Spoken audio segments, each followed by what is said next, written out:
Hey everyone, welcome back to Smart for Home. Today, we're diving into a topic that many of you have been asking about: how to transfer all your data from an iPhone to the new Samsung Galaxy S25 Ultra or S25 Plus. Whether it's photos, contacts, apps, or more, we've got you covered with a step-by-step guide. Let's dive right in.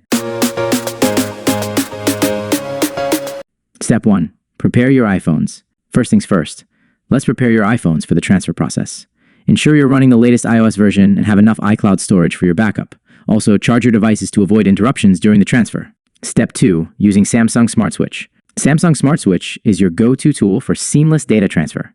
Download it from the App Store on your iPhone and Google Play Store on your new Samsung Galaxy S25 Ultra, S25 Plus. Open SmartSwitch on both devices and follow the prompts. Step 3. Transfer via iCloud. If you prefer using iCloud, begin by backing up your iPhone data to iCloud. Once backed up, sign in to the same iCloud account on your Samsung device during the setup process. Choose Restore from iCloud Backup and select the recent backup file.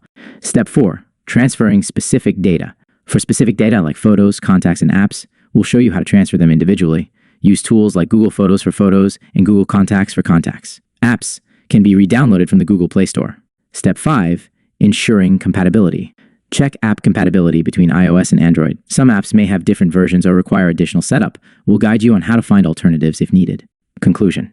That's a wrap on transferring all your data from an iPhone to the new Samsung Galaxy S25 Ultra, S25 Plus. Remember, preparation is key, whether you're using Samsung SmartSwitch, iCloud, or transferring specific data manually. For more tips and updates, don't forget to subscribe and hit the notification bell.